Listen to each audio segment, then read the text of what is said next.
Okay, I'm going to carry on. Okay, so good afternoon, ladies and gentlemen. Welcome to our Federal Budget Insight 2022. My name is Cliff Chan, instructor and engineer at Ryerson University, VP Research and Development of ACE. I am your co-host today.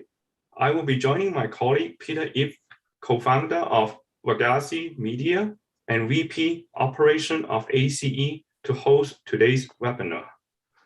As we all know, our federal government has announced the latest budget plan for the 2022 and 2023 fiscal year. I'm sure that many of you are interested in knowing what our government's current plan is to deal with the ongoing pandemic, inflation, housing, healthcare, and supply chain issues. This is the reason why ACE has decided to hold a webinar to invite experts, our community leaders, and government officials to give us some insights into our federal budget plan. Before we begin, I would like to give you some background information of ACE and its mandate. ACE is a non-profit organization whose goals are to serve our local community, support our young generations to engage in politics, and promote the awareness of municipal politics and resources. We will continue to organize events for our local residents to participate, to take part, so everyone will have an opportunity to engage and interact with each other in our community. Here is how today's webinar session is organized. We will start off by having our speakers to self-introduce themselves, and Peter and I will take turns to ask each of the speakers to share his or her expert opinion on some of the hot topics these days, such as housing, inflation, healthcare, etc. At the end of the session, we will allow time for our audience to ask questions. You can go to our website's Contact Us page. I'm going to share the screen with you now, so our audience will know how to ask our speakers questions today. Sorry, let me go to share screen right here. Okay, so this is our ACE's website. So you can go to the Contact Us page, and you can leave us a message here. If you have questions, you can ask us questions here by inputting your questions, or if you want to leave us a comment, you can also do that.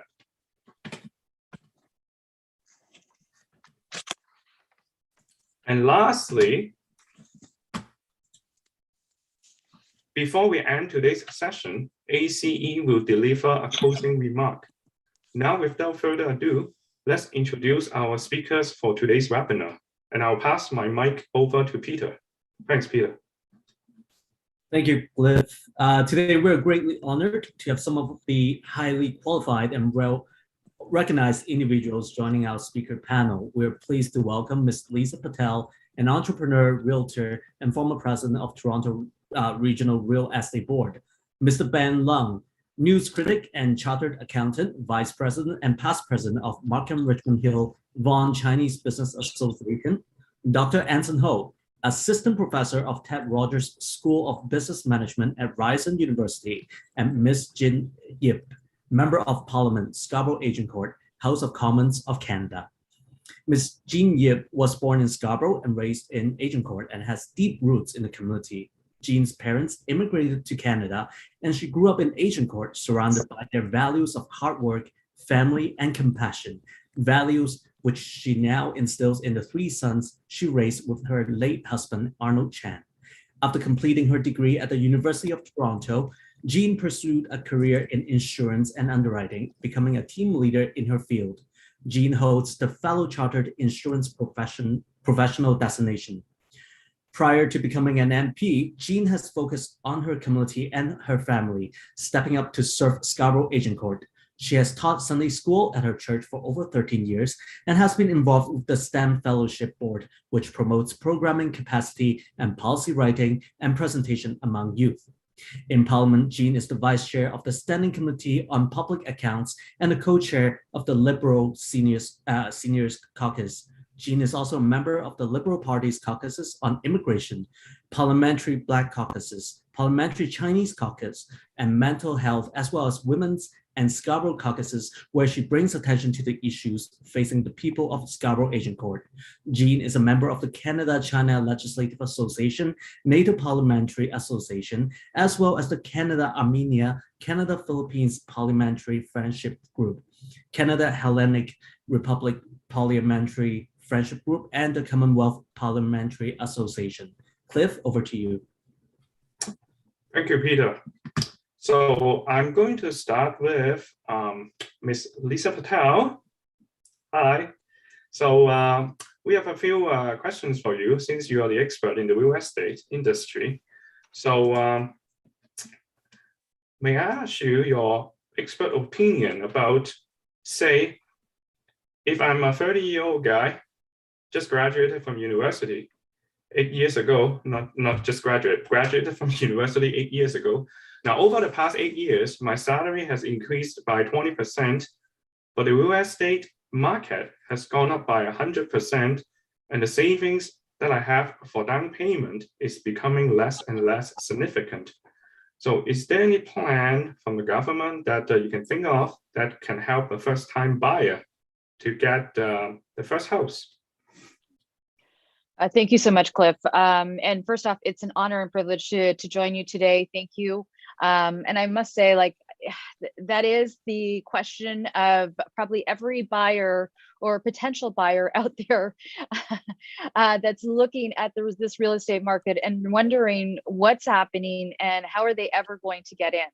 And I know that, representing on behalf of like even the Toronto Regional Real Estate Board, I mean, our numbers are, we have 65,000 realtors. And of course, in the province of Ontario, we have over 80,000 realtors.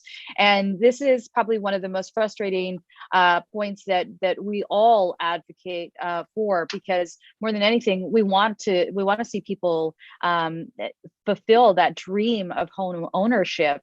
And with the prices going the way they are, unfortunately, I mean, yes, has the government committed to certain programs? But the biggest challenge is none of those programs have come out. So one of them would have been the Home Buyers Bill of Rights, or the incentive program that was going to be brought out, but nothing at this point has been brought out at this moment. In fact, I was speaking with the CEO of TREB the other day about this, and we were discussing that we're playing the waiting game.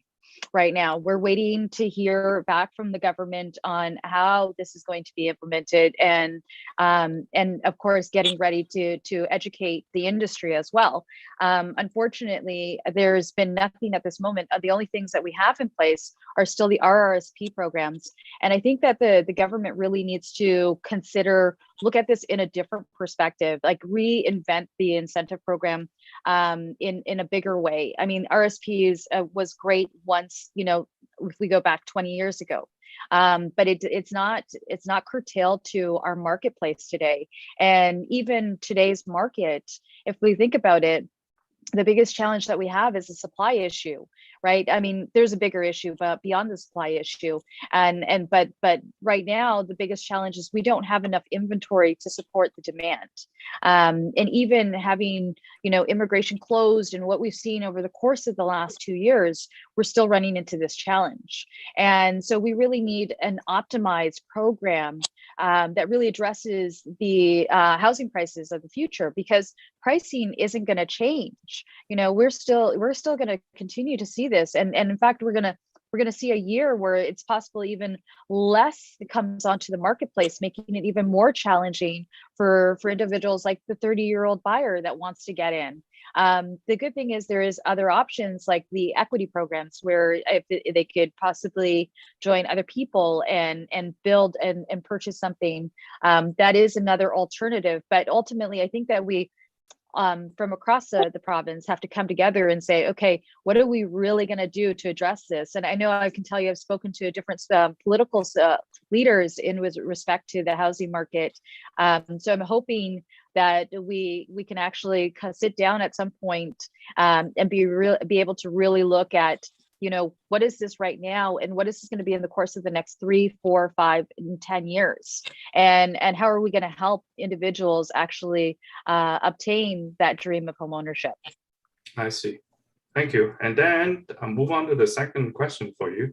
Now, have you heard of any plan that the government has in place to cool the housing market down? Any immediate plan?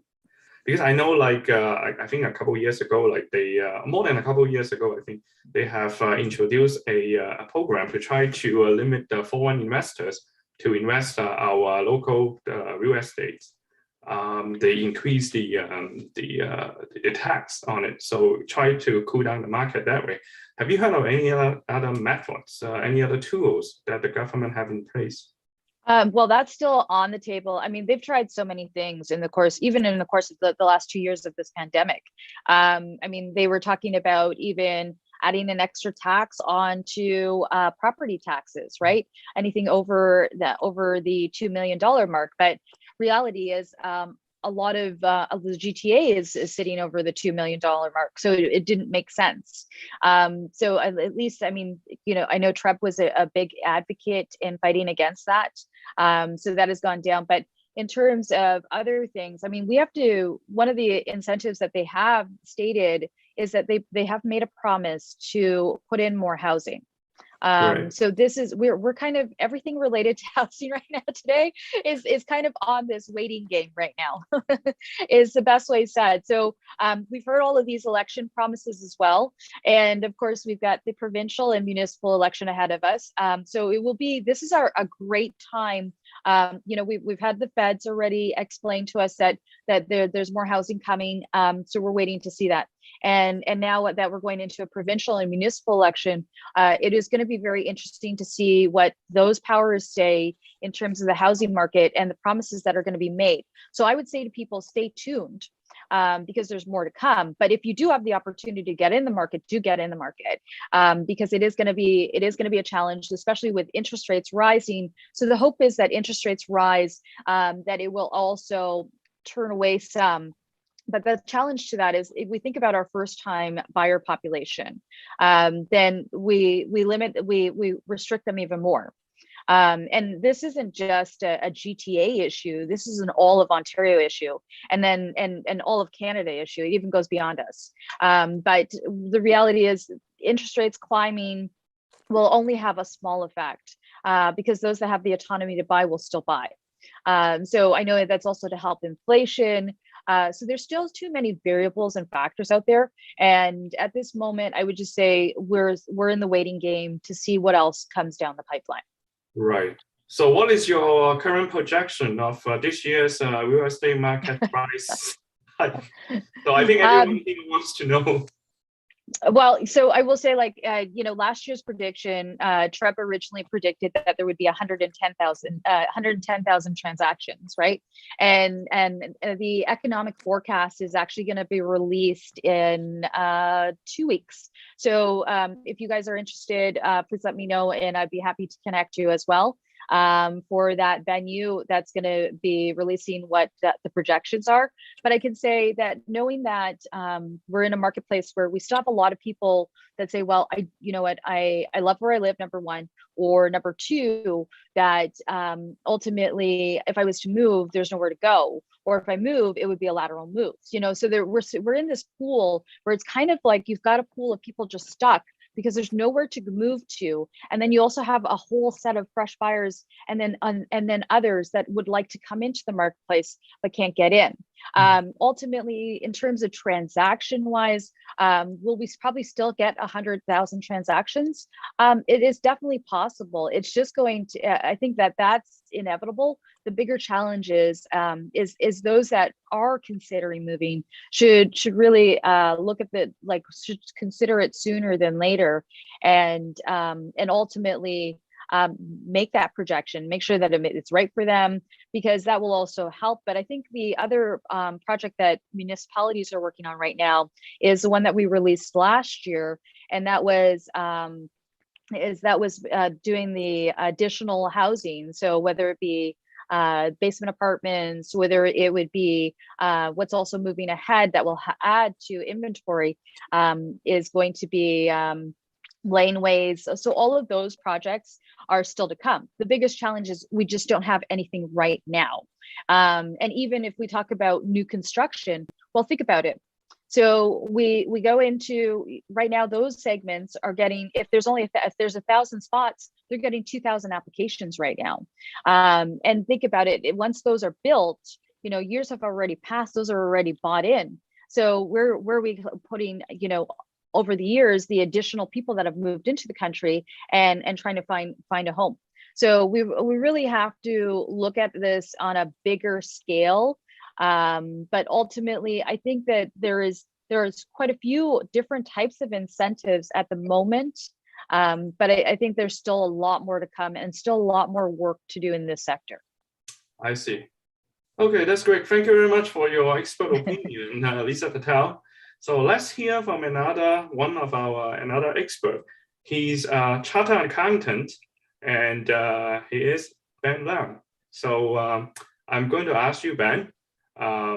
So some of your expert opinions about how to deal with inflation, because during the pandemic, we know everything has gone up like crazy. The price from grocery to housing to gasoline, So what is your opinion about or you have any other solutions in tackling inflation problem? And maybe you can share your opinion with our audience. Oh, sorry, I think you have to unmute yourself. Thank you. Okay, thank you for the question. It's been really nice that I can have a chance to share my insights with all these experts on the screen, and hopefully some of the audience can pose some other questions after this discussion. Talking about inflation, back to Economic 101, the most effective tools used in the past, interest rate. And if we just increase the interest rate, then inflation goes down. If we can remember the day, early 1980s, when I arrived in Canada, interest rate 18%, mortgage rate 22%, inflation rate so high at that moment because the oil crisis. And eventually, inflation control, price goes down. And go back all the way down to, and the house price goes up again in the late 80s, and the economy deflation in early 90s. So interest could be a really effective tool to cure the inflation.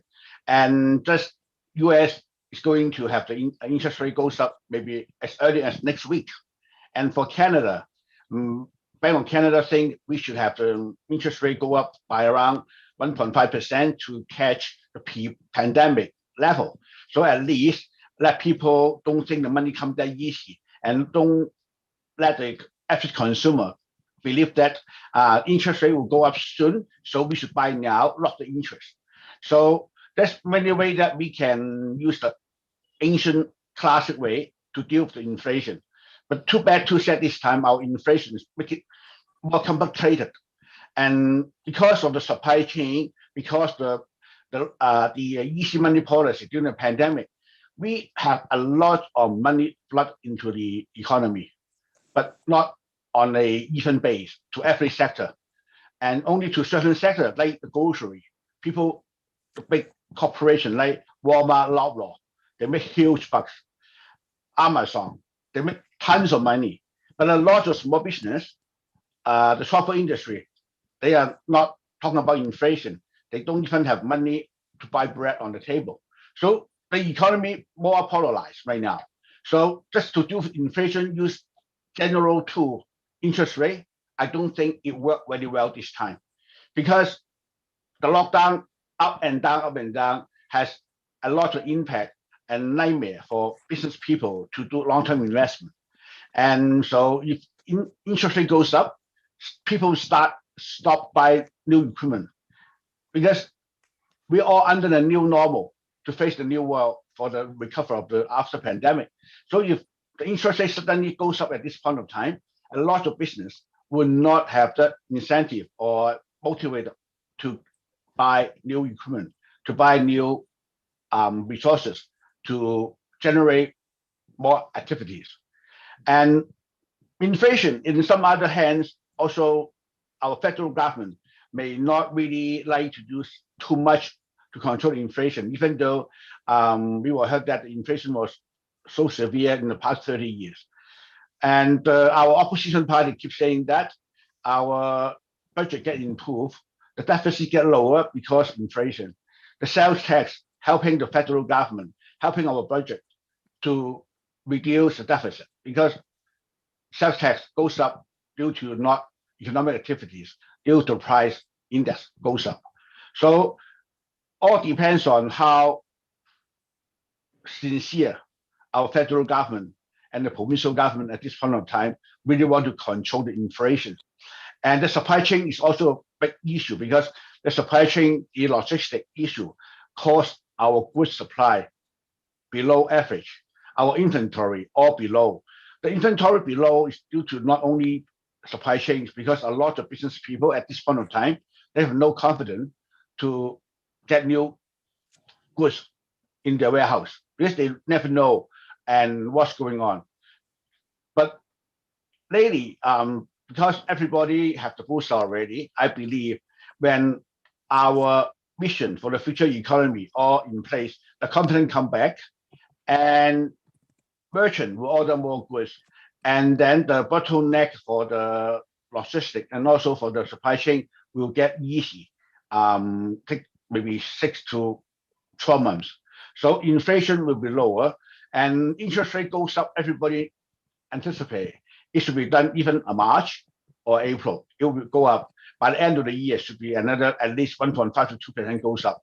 So this will tell the consumer, and don't commit any more short-term debt now, because when the short-term debt come due, you don't have the resources to resolve the short-term debt. You need to commit a longer-term debt in 6 months or 12 months from now. It will be more expensive.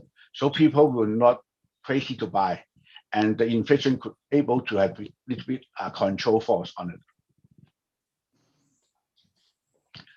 Hopefully that can give some my insight on about inflation at this point of time. And also because Canadian economy is so small, we also affected by the global economy. And the US, and they have the midterm election in 2022 this year. So whether Biden's $1.7 trillion infrastructure bill can pass, it's also another issue. It's not right now. It's not really can go through. And so when that package go through, and if we are part, they treat us as their own brother, they pass us some deal to us, maybe we can have an economy goes up without really hurt our but just because of inflation. So there's a lot of international factors also affect our inflation, but all these international factors beyond our control. I don't believe as a really small economy globally, Canadian economy so small, we can do much to resist the foreign influence. Locally, we should only just like stop the easy money policy and tighten the lending, and also a little bit higher the interest rate. The inflation would eventually goes down. I see. Thank you very much for your in-depth analysis. I really appreciate that. And now let's hear more from our Member of Parliament, Ms. Jin Yu. Hi, Jin. Hello, good afternoon, everyone. I'm so pleased to be joining this panel to share some of the federal government's budget 2021 plans, as well as some of our future plans. So thank you, Yan and Rich, for organizing this event. Thank you. So Jin, you have some of your ideas or opinions you want to share with us regarding the housing, right? Sure. So, I'd like to address there was a couple of comments made by Ms. Patel, and I'd like to clarify. The first is, I don't know why this always gets brought up, but it's about the capital gains tax. Capital gains tax only applies to secondary homes like vacation or investment properties. We are not going to be taxing capital gains on primary residences. So when you sell your property, we are not. I know there's been some comments about homes over $1 million or $2 million being taxed. That is certainly not the position of the government. That may be one of the opposition parties, but it is not from the government. And I'm going to answer the first question that you posed to Ms. Patel about the 30-year-old person who graduated from university and is wondering if we have any other plans to help him buy his first home. And so, yes, we do have the first-time home buyer incentive, which offers 5 to 10% of the home's purchase price to put down towards a down payment. And I believe that program has been out. There's also a bunch of programs that have yet to be released. And that's what I think you need to look towards our budget 2022, because we just had an election and it was part of our platform priorities. So our campaign promises on housing, which is part of our national housing strategy. We were the first government to actually have a national housing strategy. So part of that is the tax-free first home savings account that will allow Canadians under 40 to save up to $40,000 in their first home and to withdraw it tax-free to put towards a first home purchase. And there's no requirement to repay it. So that, and then there is the Fairness and Real Estate Action Plan, which we will help by providing anti-flipping taxes on residential properties, preventing rental evictions, curbing excessive profits in investment properties, as well as not allowing blind bidding. We are also working on a new fund called the Housing Accelerator Fund. And this will help municipalities in increasing the housing supply in Toronto, in our largest cities. And lastly, we have the new rent to own program that will help make it easier for renters to work towards home ownership while they're renting.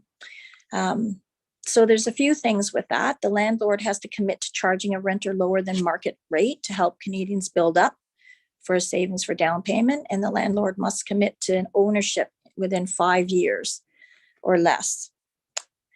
And so this is all part of our $72 billion national housing strategy, which is really a 10-year program that we started in 2017.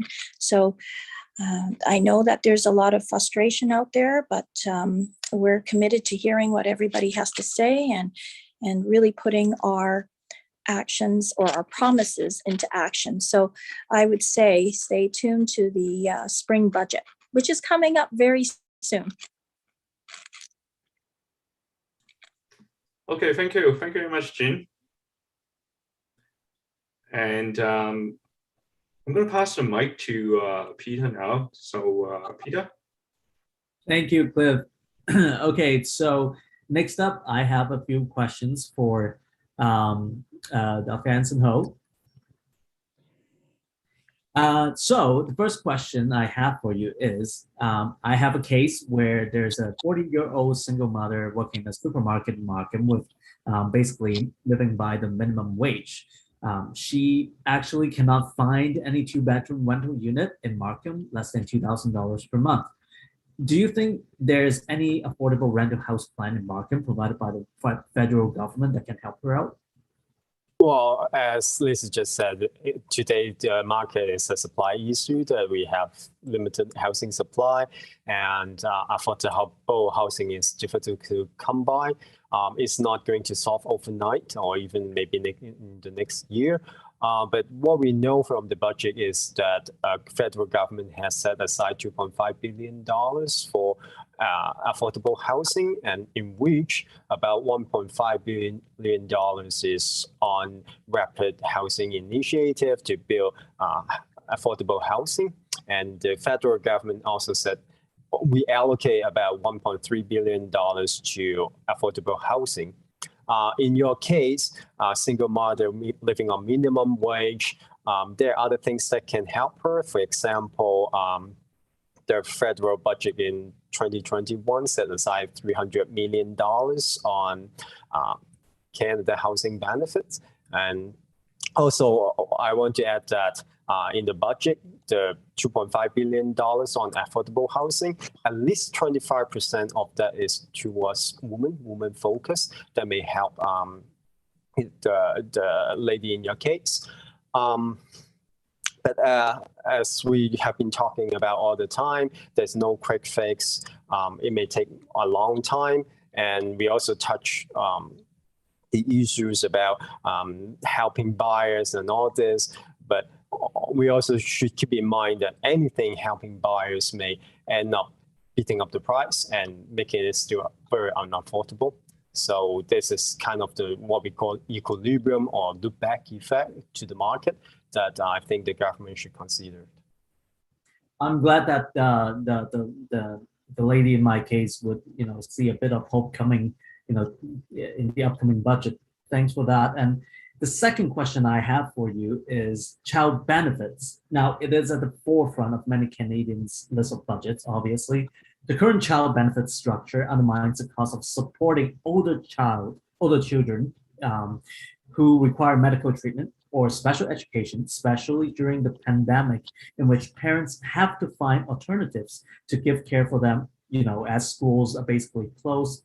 Will the federal government, in your opinion, consider granting extra support, or is there any upcoming procedures or anything that you see will be on the horizon for them? I think the federal budget question should refer to Ms. Yip, but in my opinion, I think you're right in the sense that the current budget means older child with disability or medication needs will still depend on the Canada disability benefits that is existing and disability tax credit that is in the tax code. In my opinion, yes, that we can do more to help those people because they are facing a very challenging time during the pandemic. We can also try to increase the Canada child benefit. That could also help them. And as you said, in 2021, they pay more to families with kids under 6 years old, but older kids and kids with special needs are kind of not included in this consideration. I would say, yes, we can try to support them more by providing more funding, but at the same time, we have to keep in mind that this is the pandemic, we have labor shortage. Even though we provide more resources, more money, funding, benefits to family with needs, it will still be difficult for them to find assistance, to find daycare, to find other help, because simply we just don't have enough supply of labor to help them. And for the longer run, that I think that should be what the federal government is thinking. Mm-hmm. And you're right on that. With the pandemic, a lot of different layers of workers or different levels of workers, they are working from home, and some of the processes are in private or even public may have a little bit of delay, and we have seen that. And probably hopefully down the road, when everything gets back to normal, it's going to everything's getting back up to speed. Now I have one final question for you. This is regarding something about expenses. Well, the combined cost of living and tuition for our post-secondary students nationwide has basically increased by a great deal in the last couple of years. Although the average tuition fee has only gone up by 1.7% from the previous year due to inflation and the lack of part-time work hours, caused by the pandemic. Students are having a hard time managing their daily expenses within budgets. Now, do you think that there would be, what else can these students do basically to look beyond just the fact that if there's not much of a part-time job for them out there on the horizon, how can they basically live by this current situation, or even beyond that? Do you think that there should be any measurements that they should look forward to after post-pandemic to help them out with the tuition? Yeah, well, students are people I talk to on a daily basis. So I really feel for them. It's a very challenging time with online learning. They haven't been to campus for almost 2 years now. When I get back to your tuition question, tuition only increased by 1.7% last year. But well, according to the statistics from Statistics Canada, actually the fees increased a lot. Last year, average tuition was about $6,600, but mandatory fee was about $1,000. It's about an 8% increase. So this is a heavy burden on students, and hopefully with fees, the school can also provide better education to students. Regarding your question about burden, the federal budget has a few issues, a few measures to help students. For example, they have the interest suspension, that students won't have to pay interest on student loans until March 2023. And they also increased the student grant program by 2 times. So students have more access to funding to help them to pay tuition and living expenses. And repayment on student loans would have a maximum of 10% of income instead of 20%. That would be lower than before and help them to lessen their burden. So with all this help, I think students would be able to manage their tuition easier and with less stress. Of course, that would be very helpful because we really rely on an educated population in the future to grow our economy. All in all, I would say I won't worry too much about tuition and student burden, because if we look at the greater environment, the economy, the labor market is doing great. Unemployment level is about the same as the pre-pandemic level. And if you look at the number of employment, it actually exceeded the pre-pandemic level. We have been growing, and I think there are plenty of job opportunities for students when they graduate, and there's a bright future ahead of them, and that may be a good thing, a silver lining of the pandemic. And yeah, they should look ahead, look forward more optimistically. Certainly. And thank you for answering the questions. I'm pretty sure that a lot of our audience, regardless of their age, would benefit from the answers that you have just provided as well. Now, after that, I would like to move forward to our next section. Basically, we will have our guests making their final remarks, closing remarks, and with that, we are going to reverse the sequence of speaking. So starting off, let's have Ms. Jean Ip, our MP. Perhaps you can provide us with your closing remarks first.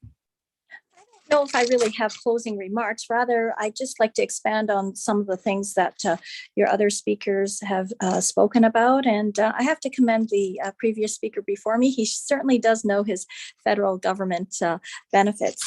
So with respect to the single mom working in Markham and looking for affordable rental housing, I just would like to say that the CMHC, well, the part of the National Housing Strategy is that we provide low-cost loans to encourage construction of sustainable rental apartments through CMHC.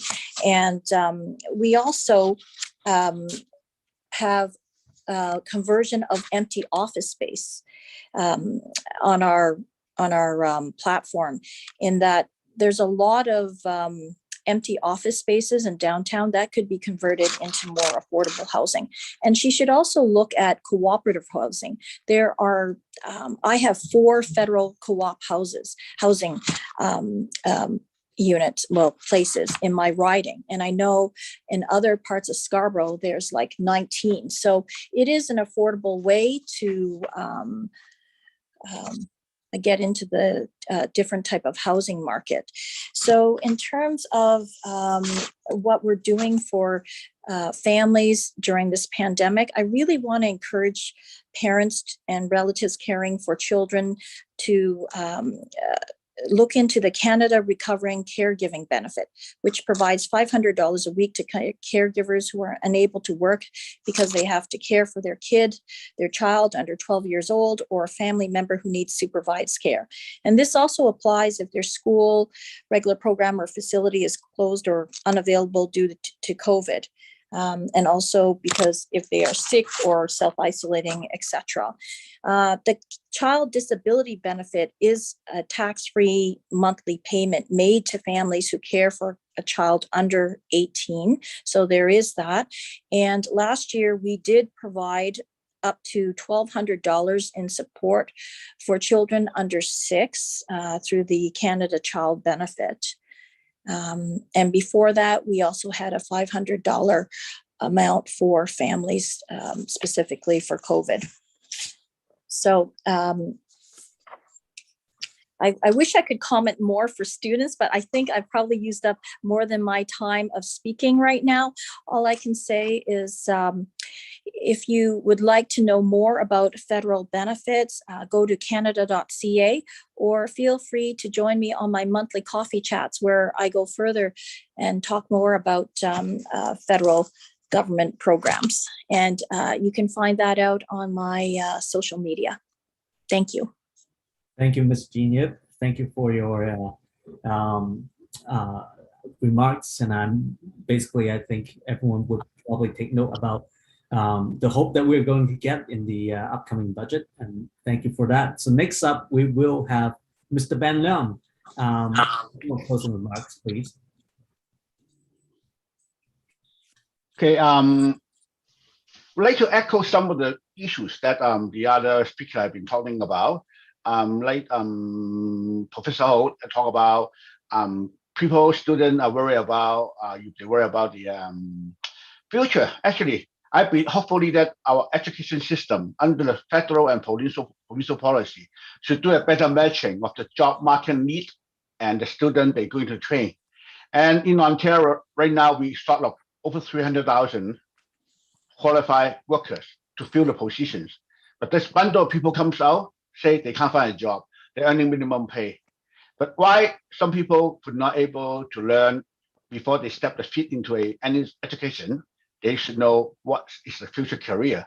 They plan ahead, and they doesn't need to worry about after they graduate whether they incur a $20,000, $30,000, $40,000 student loan, and they're not able to pay and then wait for the federal government to waive the interest payment. Instead, right now, any labor work in any field, they need tons of people to work. So I believe our students, young people in our country should find out what is the best for them. It's not necessary what they just study, because what they study could be their interest. The interest, if you can use your interest to generate your life, to make a living, that's the best. But sometimes it's not perfect match, then we still need to try to see what's the best for us. And the system should also give a very clear direction to students, what they should invest their time, the best 4 years for education. And talking about housing, I really like to see if Ms. Jean Yip to say that those programs comes out. The 40,000 first-time home buyer plan that not necessary to repay. In some part of our country, 40,000 could be a down payment for a one-bedroom condo, but the 40,000 could be only not even a parking spot in Toronto. So our nation is so big, our price gap difference so big. So when we have this national policy, shall we consider we should use the price index, average price of the house market, for that particular market to adjust for the benefit. And just like we'll talk about 10, 20% down payment assist, that we should not forget there's a ceiling of $500,000. The 10 to 20% assist is up to $50,000 when the house when they reach to the $500,000 mark, they are not qualified. If you try to find a piece of real estate in GTA, Greater Vancouver area for $500,000 or less, physically, it's not possible at all. And to make house more affordable, I believe infrastructure, transportation could help a lot. But during the pandemic last 20 months, we don't see an inch of railway being built. And any subway stop being built, no infrastructure for transportation ever really enforced right now. We don't see it. So that means we're still under the deadlock of everybody want to go into the city core and everybody want to live close to the city and create all this deadlock and then create the price of a house goes up. So if we should really have a mission and to resolve the housing issue, we should try to spread out the population and extend the railway, extend the subway, extend everything that people travel a lot easier. And then people were willing to move out of downtown core. And also talking about people 30 years old, 40 years old want to have a house, we have the two good market we can look into it, like Singapore, Hong Kong. Those are highly populated places and they lack of housing supply all time. They lack land at all. Not talking about housing supply, no land at all. But the government housing do really well. Just like if our CMHC can expand their scope, to expand their role, to build house, not for speculation, to build house for people to live.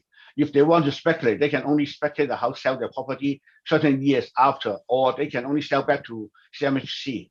So all these could stop people from speculation and to control some of the house price.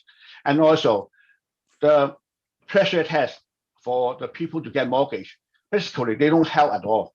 They don't help the young people. They only jeopardize the young people to come into the market when the price is still low.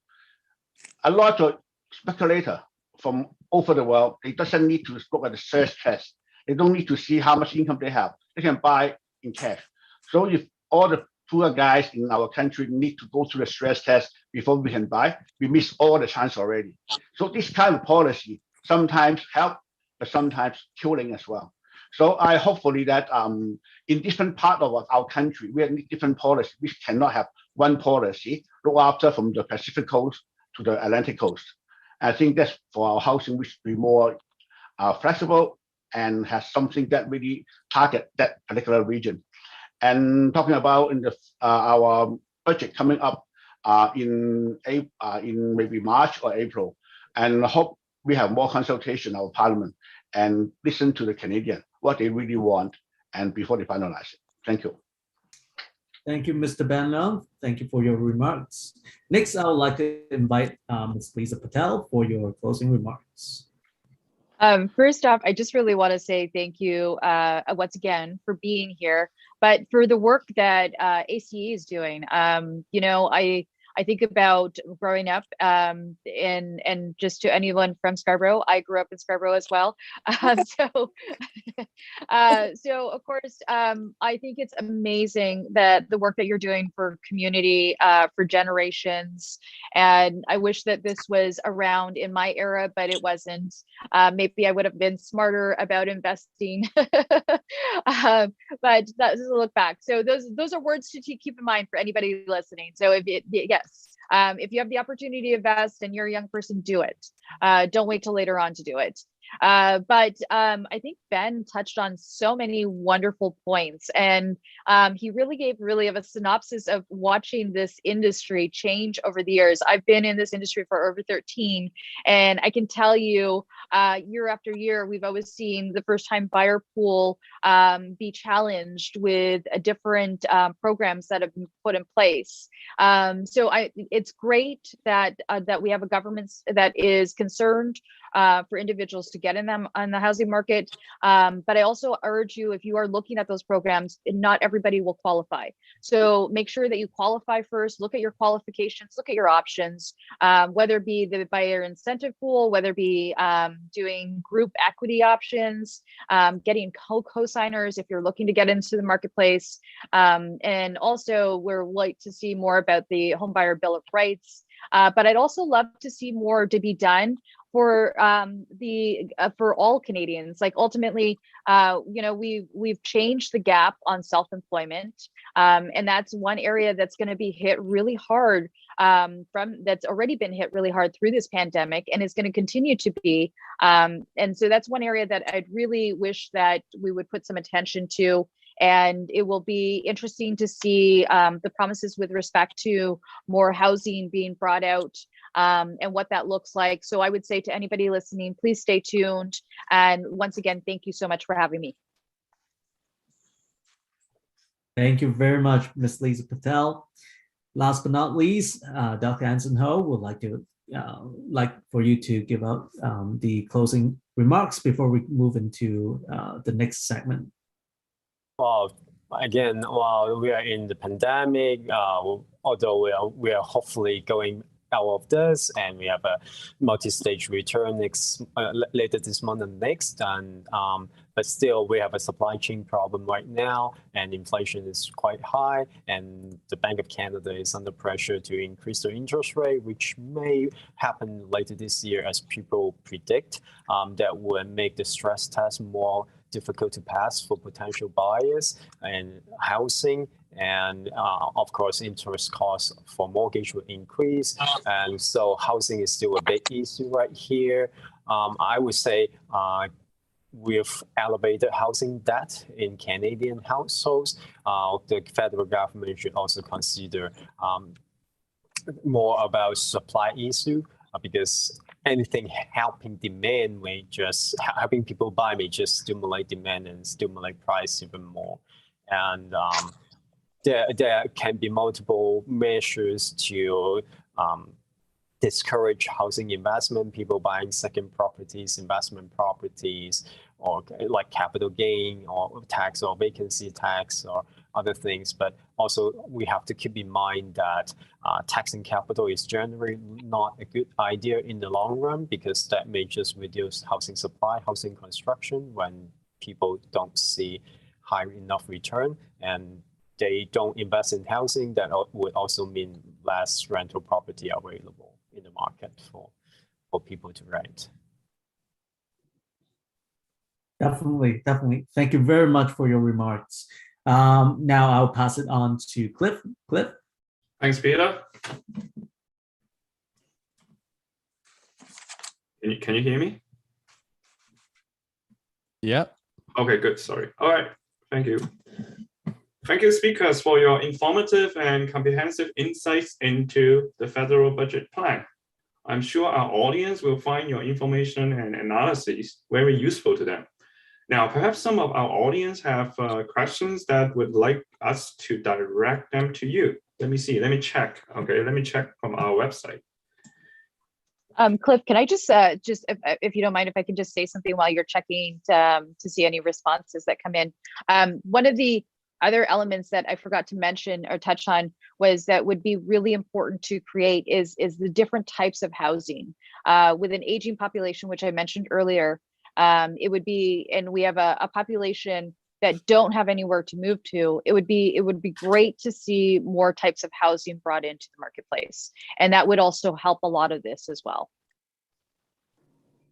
Okay, thank you. All right, so I do have a few questions here.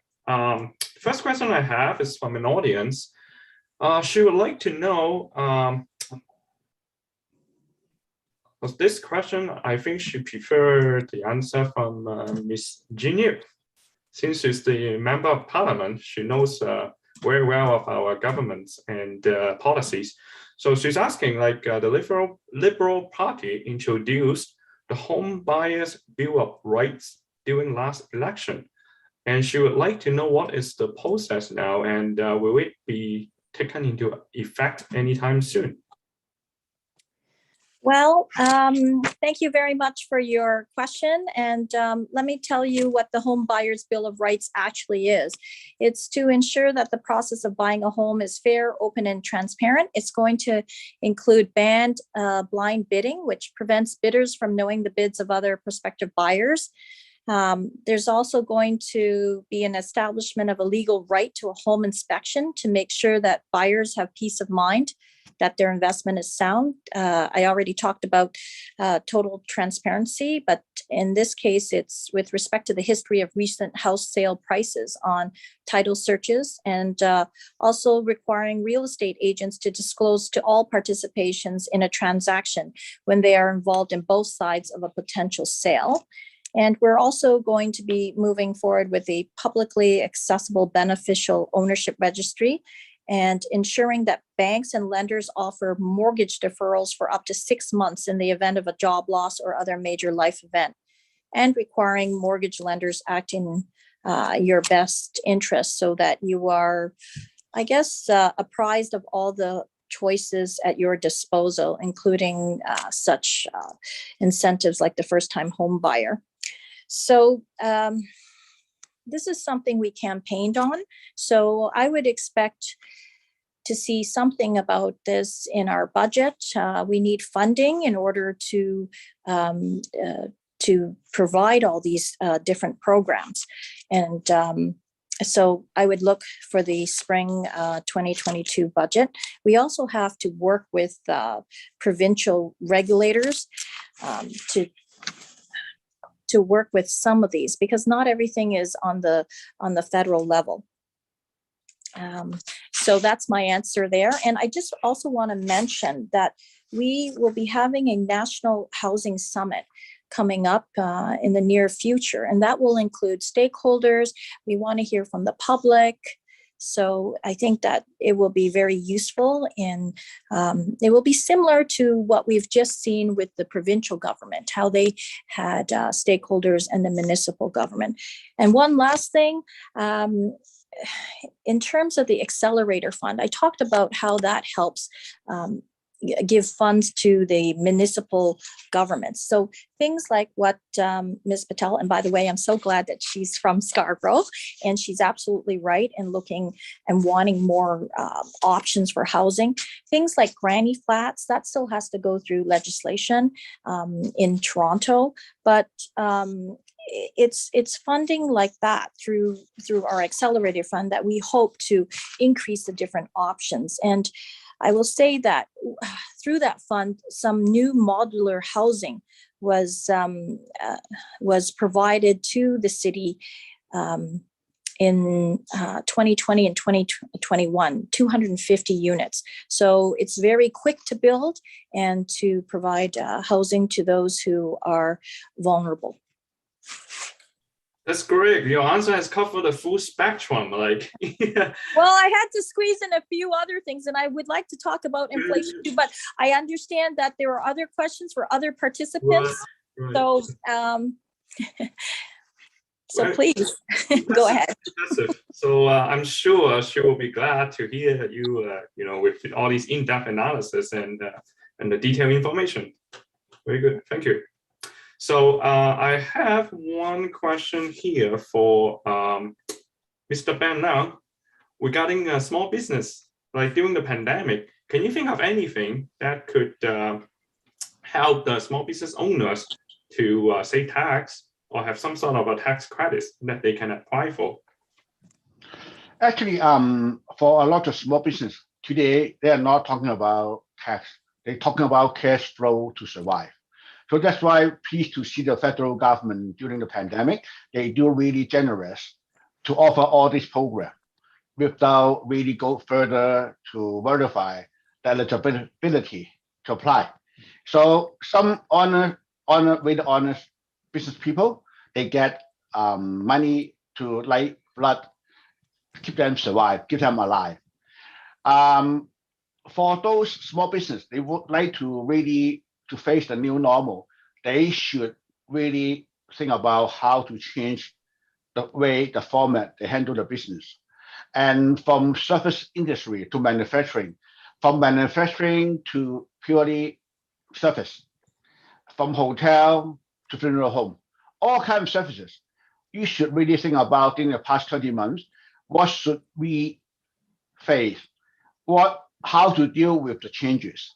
And a lot of small business, they still don't have the sense to realize 20 months from early March of 2020, everything will be changed. They keep waiting for everything to go back to normal, I mean, whatever they left. But it's not the case. I don't think federal government should just play out to whoever loser in the business world. If you really cannot make a change during the last 20 months, maybe it's time for you to take a break and set aside your resources and think about how to rampage your business. Go ahead, but not try to just keep asking, help me, help me, help me. And for the travel industry, it's the only sector right now still not fully recovered because travel is not open yet. And we can only heard about like tomorrow, US already saying people without 2 doses, they cannot go to the US. And how about Canada? And for people come to this country and our border, we have to control tight because we still believe pandemic is a big issue in our country. Even though some other country, like European country, they all open already. It's a mentality how we can face this pandemic. When is the best time for Canadians to live with COVID-19? How can we surpass their control? We can control the COVID-19. If that's the case come up, and now all become comfortable, then the business can start. And currently, hopefully the government will give us guideline and also give us a more liberal will to do trade.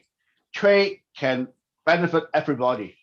And talking about bringing back the supply chain, ease the supply chain and bring back some basic fundamental manufacturing back to Canada soil, it's a very good slogan.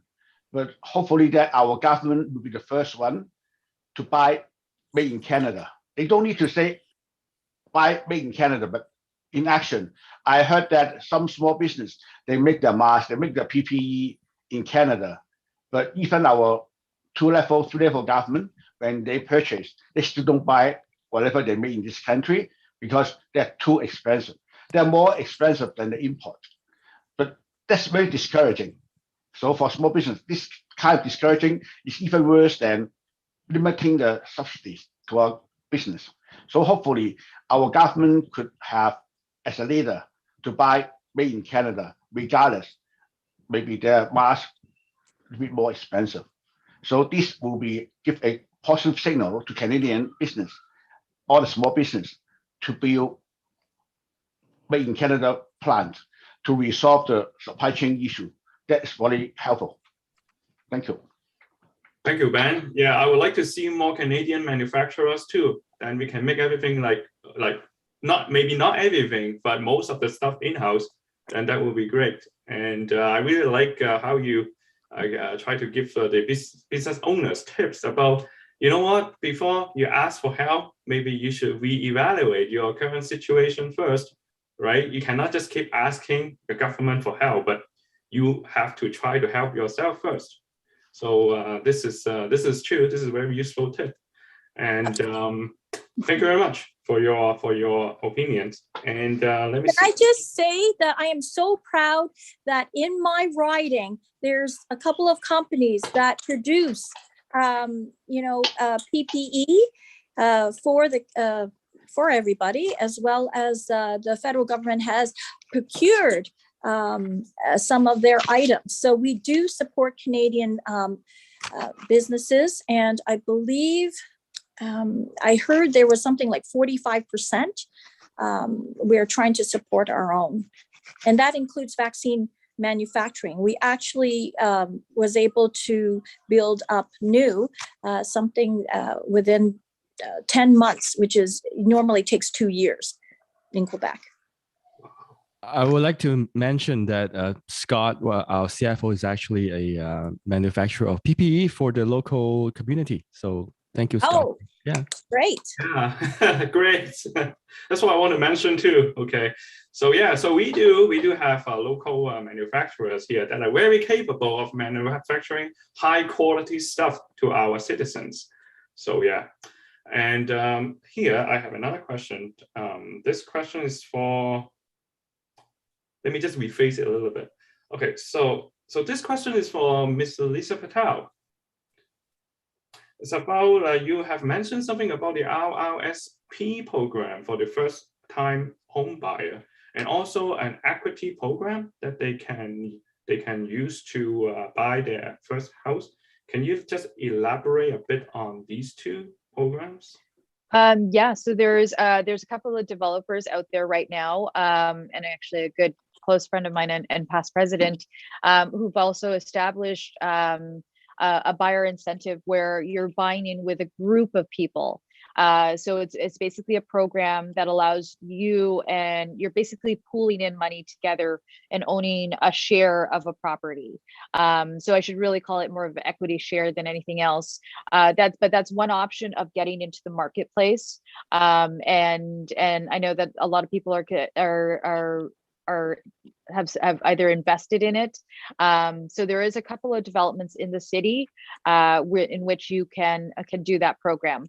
The other aspect, the RRSPs, which has been around for way beyond even my time zone, but it's just a matter of using your RRSPs towards purchasing a home.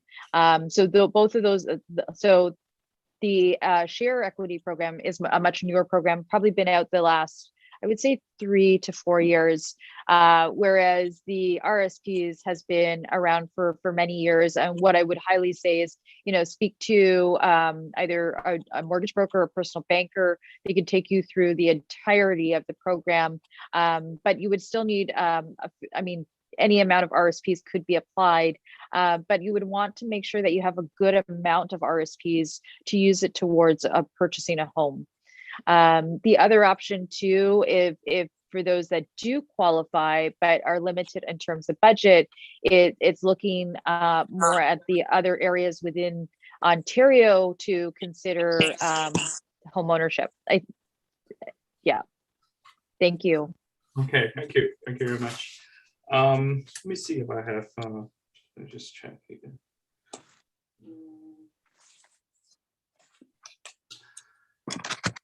Oh, I have one here for Dr. Anson Ho. So let me see here. It seems that we are closing in on at the end of the pandemic.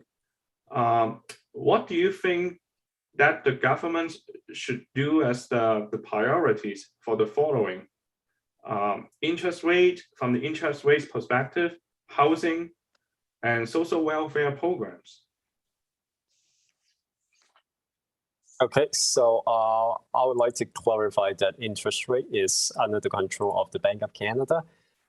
Bank of Canada has their mandate to keep inflation under control, and currently they just renewed the agreement with the Department of Finance to keep inflation between 1 to 3% with a 2% target, and they put labor market condition into their consideration explicitly. So this is something not about the government, but about the Bank of Canada's decision. For the rest, I would say housing is a big issue right now because it affects our livelihood, okay? And also a lot of people have their savings in housing, and Canadian households have elevated housing debt for quite a while now. So that would be important for financial stability as well. And if we can solve the housing problem, then we know that housing is a big expense in our daily lives too. So that would also help in terms of providing welfare and making housing more affordable, livelihood more easier for people who may need help. So I would say housing is the biggest issue in 2022. Right. I think many people probably have the same view as yours. And thank you very much for your the answer. And I have one more question from the audience. What are the federal government's policies to help the indigenous people?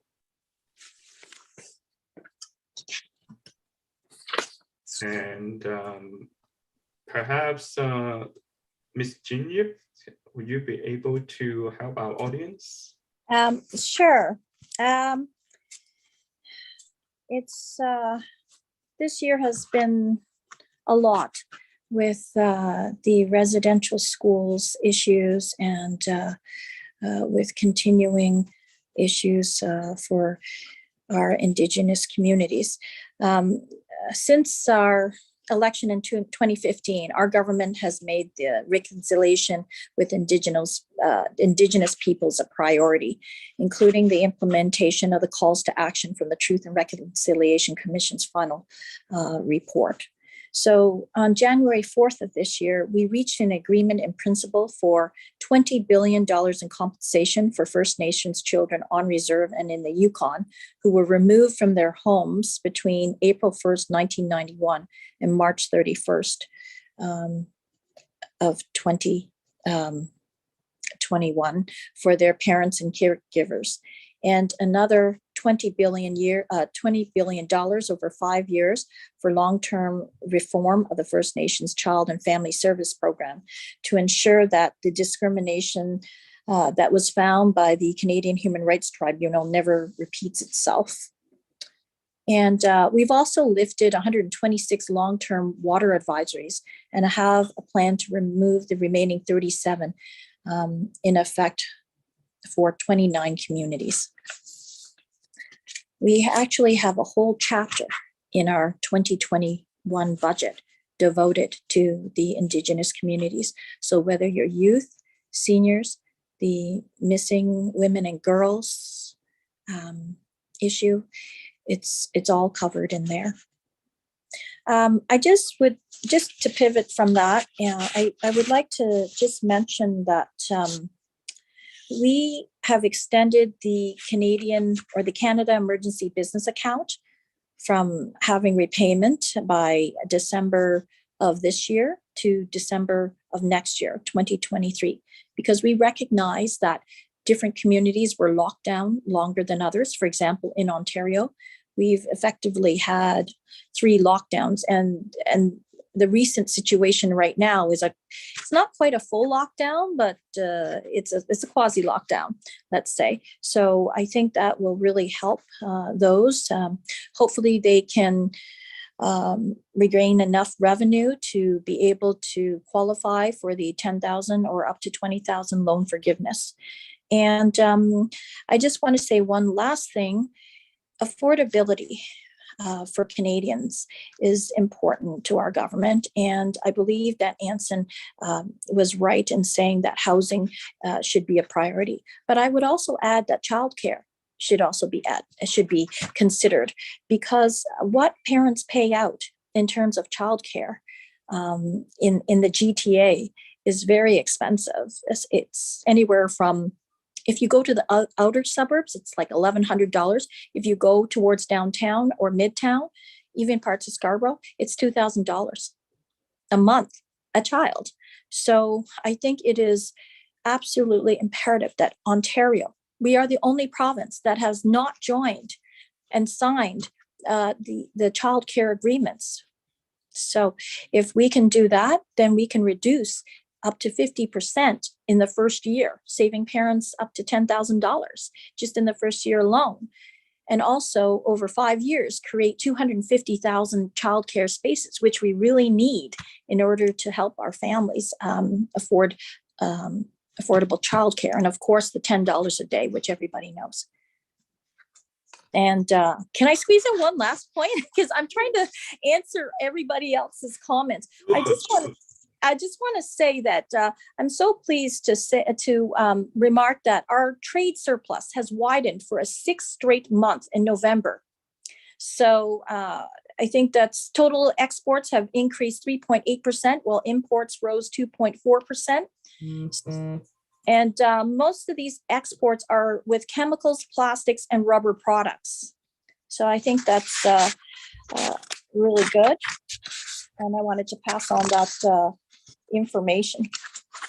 Yeah, actually, I agree with Ms. Yip on the point on childcare. This is very important, and childcare expenses is expensive. That really stops a lot of young mothers from going back to the job market, because it's just not worth going back if they have to pay most of it for daycare. So recent research has shown that this is the most efficient way to just help the labor market and help mother getting back in the job market. More effective than just lump sum transfer like Canadian child benefits.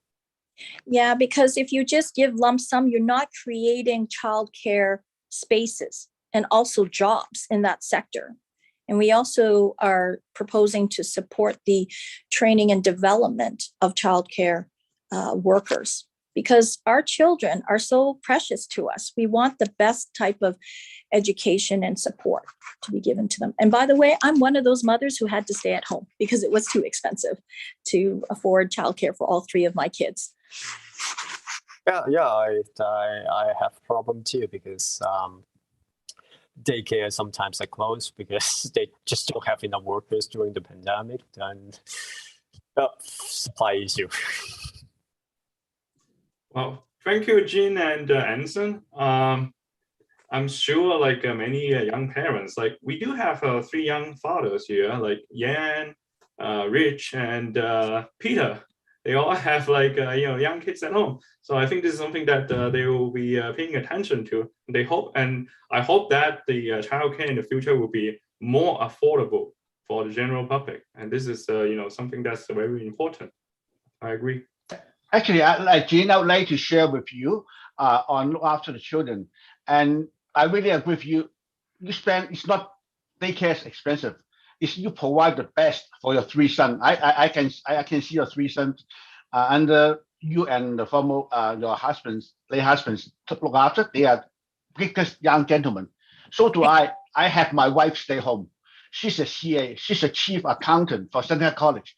When she have children, I told her better stay home. If I pay someone $10 to look after my children, why I let you work? I think my children's better than anyone else. So you should stay home and look after the children. So that's why for me, the best resources for the children is their mother. It's not $10 childcare. That's how I see it. Well, I think for women, we should have the options for some who want to work, for some who have to work, right? Yeah, I just say during that time I share my decision with my wife. I say we both are CA. She make more than me. I say I can stay home. You go out to work.